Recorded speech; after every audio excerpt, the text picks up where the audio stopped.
নমস্কার, পুরোহিত সাথী চ্যানেলে সকলকে আমার স্বাগত। আজকে আমি আরেকটি ভিডিও নিয়ে আসলাম। এই ভিডিওটি একটি অন্যরকম। প্রায়শই এই ভিডিও নিয়ে এই যে ভিডিওটি করব, যে ব্যবস্থাটি, সেই ব্যবস্থা নিয়ে বহু মানুষের প্রশ্ন থাকে, বহু মানুষ জিজ্ঞাসা রাখেন। সেটি হচ্ছে, কোনো পরিবারের কোনো ব্যক্তি যদি হঠাৎ করে নিরুদ্দেশ হয়ে যায়, এবার এই নিরুদ্দেশ হয়ে যাওয়ার পরে সেই ব্যক্তির কোনো খোঁজ পাওয়া যায় না, কোনো খবর পাওয়া যায় না। তো সেই পরিবারের সেই ব্যক্তি কারোর পিতা হতে পারে, বা মাতাও হতে পারে, বা ভ্রাতা হতে পারে, বা জ্যাঠা, কাকা ইত্যাদি হতে পারে। তো এহেন এই ব্যক্তির জন্য শাস্ত্রগতভাবে কোনো কর্ম করার ব্যবস্থা করে গেছেন কি না, অর্থাৎ সেই পরিবারের মানুষজন তারা যদি মনে করেন যে তাদের পিতা, মাতা বা কাকা, জ্যাঠা তারা নিরুদ্দেশ হয়ে গেছে দীর্ঘদিন, বহুদিন তাদের সংবাদ নেই, কোনো খোঁজ নেই। এবার দেখা যাচ্ছে যে বয়সে নিরুদ্দেশ হয়েছিলেন সেই বয়সটা ছিল বৃদ্ধকালের দিকে। তো তারা এটা ভেবেই বিধানটি চায় যে আমার পিতা আজকে এতদিন হয়ে গেল নিরুদ্দেশ হয়ে গেছেন, কোনো সংবাদ নেই, কিছু পাইনি। তো আমি পিতার পুত্র হিসাবে পিতার বা মাতার কর্ম, যেটা আমাদের অন্তিম কর্ম থাকে, শ্রাদ্ধাদি কর্ম করতে চাই, সেটা কি আমি করতে পারবো? এহেন প্রশ্নগুলি আসে।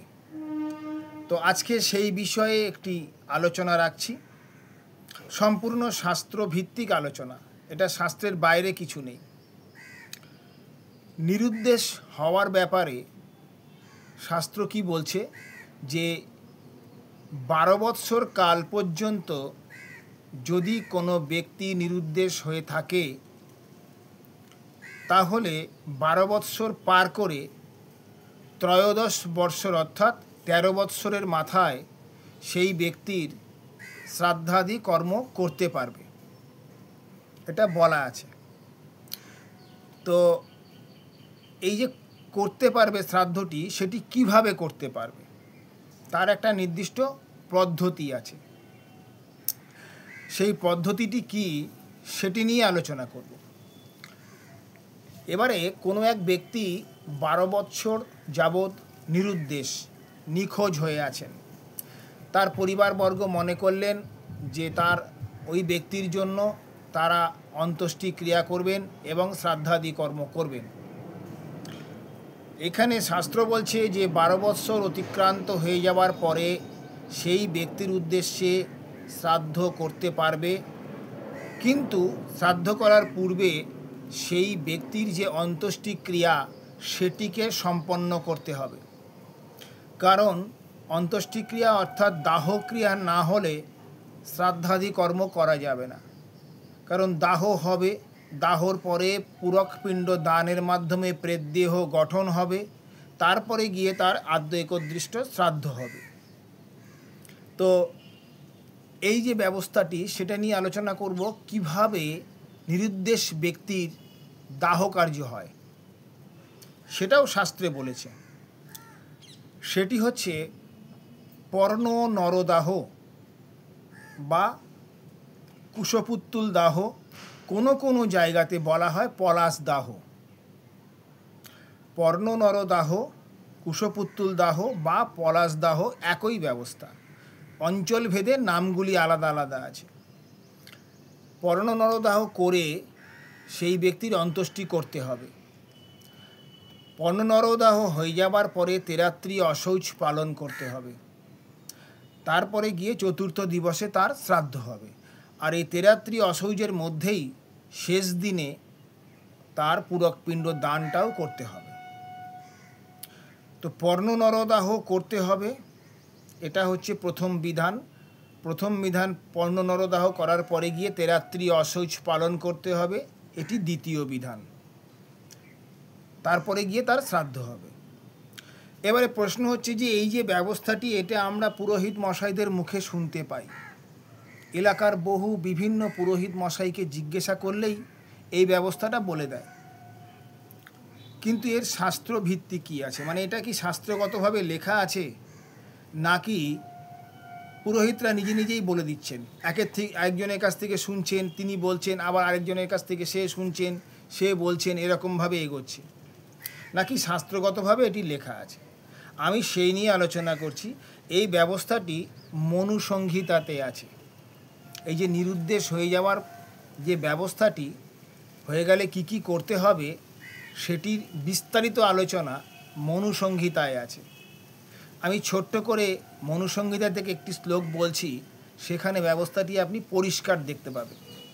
সেখানে কি বলা হচ্ছে না, নিরুদ্দিষ্ট জনস্য দ্বাদশ বর্ষানন্তরং পর্ণ নরদাহ কর্তব্য প্রসীতস্য তথা কাল গতশ্চেত দ্বাদশাব্দিক প্রাপ্তে ত্রয়োদশে বর্ষে প্রেত কার্যানি কারয়েত।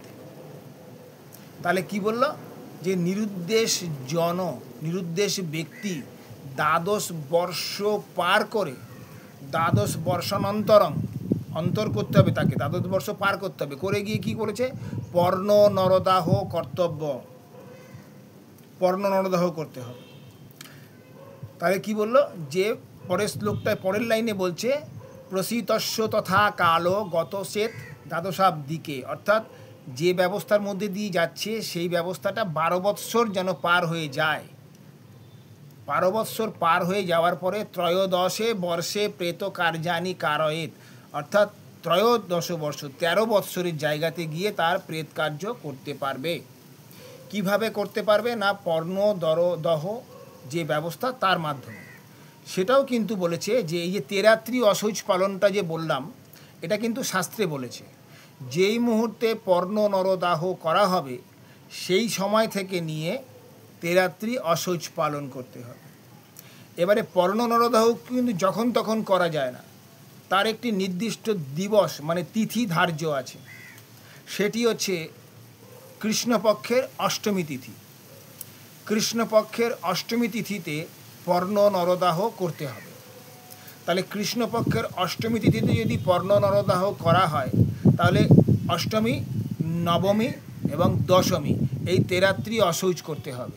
আর দশমীর দিন সকালের দিকে তার পূরকপিণ্ড দান করে নিতে হবে, কারণ পূরকপিণ্ড দানটি হচ্ছে অশৌচের মধ্যে করতে হয়। অশৌচ চলে যাওয়ার পরে করলে হবে না, ওটি অশৌচ থাকাকালীনই করতে হয়। যার জন্য ব্রাহ্মণ বা ক্ষত্রিয় যারা যারা মারা যান, দেখবেন 10 দিনের দিনকে পূরকপিণ্ড দেয়। 10 দিন পর্যন্ত কিন্তু ব্রাহ্মণের অশৌচ, ক্ষত্রিয়দের 12 দিনে অশৌচ, 12 দিনের দিনকে পূরকপিণ্ড দেয়, 13 দিনের দিনে গিয়ে শ্রাদ্ধ হয়, আর ব্রাহ্মণের একাদশ দিনে গিয়ে শ্রাদ্ধ হয়। অর্থাৎ পূরকপিণ্ড দানের ব্যবস্থাটা কিন্তু অশৌচের মধ্যে করতে হবে। তাহলে কি হলো, যে না পর্ণ নরদাহ করতে হবে কৃষ্ণপক্ষের অষ্টমী তিথিতে, সেটা যে কোনো মাসে করতে পারেন তিনি। করার পরে তেরাত্রি অশৌচ পালন করবেন, করে একাদশ এই চতুর্থ দিবসে, তেরাত্রি পালন হয়ে গেল, চতুর্থ দিবসে গিয়ে অটোমেটিক্যালি সেটি কৃষ্ণপক্ষের একাদশী আসবে। অষ্টমী, নবমী, দশমী হয়ে যাওয়ার পরে কৃষ্ণপক্ষের একাদশী আসবে। ওই দিনকে তিনি তার ওই নিরুদ্দেশ ব্যক্তির যার উদ্দেশ্যে পর্ণ নরদাহ করেছিলেন তার শ্রাদ্ধাদি করতে পারবে। সেটা কি বলছে না, আমি যে বললাম তেরাত্রি অশৌচ, সেই অশৌচের ব্যবস্থাটাও কিন্তু শাস্ত্রে বলেছে। সেখানে বলা হচ্ছে পর্ণ নরদাহান্তরং দাহ কর্তী প্রভৃতি সপিণ্ডানাং তিরাত্রৌশৌচম। পর্ণ নরদাহান্তরং দাহ কর্তী প্রভৃতি সপিণ্ডানাং তিরাত্রাশৌচম হলো। তার মানে সপিণ্ড বর্গ, যত জ্ঞাতিবর্গ আছে, প্রত্যেকে তেরাত্রি অশৌচ হবে যদি পর্ণ নরদাহটি করা হয়। তাহলে ব্যাপারটা ক্লিয়ার হলো। বুঝতে না পারলে আপনারা আমাকে অবশ্যই কমেন্টস করে জানাবেন, আমি ব্যবস্থাটি আরও ভালো করে বলার চেষ্টা করব। আমি প্রথম থেকে আরেকবার বলে দিচ্ছি, কোনো ব্যক্তি যদি নিরুদ্দেশ হয়ে যান, তার কোনো খোঁজখবর না পেয়ে থাকেন, তার যদি শ্রাদ্ধ করার মনোভাব আপনার মধ্যে আসে যে আমি তার শ্রাদ্ধ করব, তাহলে 12 বৎসর পর্যন্ত অপেক্ষা করতে হবে। 12 বৎসর অপেক্ষা করার পরে ত্রয়োদশ বৎসরে তার শ্রাদ্ধাদি কর্ম করতে পারবেন। দ্বিতীয়ত, এই শ্রাদ্ধ করতে গেলে ত্রয়োদশ বর্ষের যে কোনো মাসেই আপনি এটি করতে পারেন। সেটি হচ্ছে পর্ণ নরদাহ করে তারপরে তার শ্রাদ্ধ করতে হবে। পর্ণ নরদাহ করার হচ্ছে তিথি, একটাই তিথি আছে শাস্ত্রগতভাবে, সেটি হচ্ছে কৃষ্ণপক্ষের অষ্টমীতে। যে কোনো মাসের কৃষ্ণপক্ষের অষ্টমীতে পর্ণ নরদাহ করবেন। করার পরে সেই দিন থেকে অর্থাৎ অষ্টমী, নবমী, দশমী, তেরাত্রি অসৌচ গ্রহণ করবেন, করে একাদশ দিবসে শ্রাদ্ধাদি কর্ম করবেন। ব্যাপারটা এরকম। আশা করি আপনারা ব্যাপারটা বুঝতে পেরেছেন। যদি এরপরও কোনো রকম প্রশ্ন থাকে, জানার কিছু থাকে, অবশ্যই আমার সাথে আপনারা যোগাযোগ করবেন। আমার হোয়াটসঅ্যাপ নাম্বার আমার এই চ্যানেলে দেওয়া রয়েছে। এছাড়াও চ্যানেলে কমেন্টসের যে সেকশানটা আছে, সেখানে গিয়ে আপনারা কমেন্টস করতে পারেন। আর একটা অনুরোধ থাকলো, আমার এই চ্যানেলটি সম্পূর্ণভাবে নবাগত পুরোহিতদের স্বার্থে, যাদের শিক্ষা দেবার মতো ব্যবস্থা এখনকার দিনে সমাজে নেই, যারা শেখার চেষ্টা করছেন কিন্তু শিখতে পারছেন না, তাদের উদ্দেশ্যে এই চ্যানেলটি আমি খুলেছি। তো নবাগত যারা পুরোহিত আছেন, প্রত্যেকের কাছে আমার অনুরোধ, এই অনুষ্ঠানটি দেখার পরে অন্তত একটি লাইক করে দেবেন আমার এই ভিডিওতে। আর কেমন লাগছে আপনাদের, বা আপনারা কতটা উপকৃত হচ্ছেন, সেটি অন্তত কমেন্টস করে জানাবেন। আর যতটা পারবেন আপনাদের যে বন্ধুবর্গ আছে বা আত্মীয় স্বজন আছে যারা পৌরোহিত্য করছেন, তাদের কাছে এটিকে শেয়ার করে দেবেন। তাহলে আজকের মতো আমি এখানেই সমাপ্ত করছি। আবার পরে দেখা হবে, নতুন ভিডিও নিয়ে আসব। সকলে ভালো থাকবেন। জয় মা।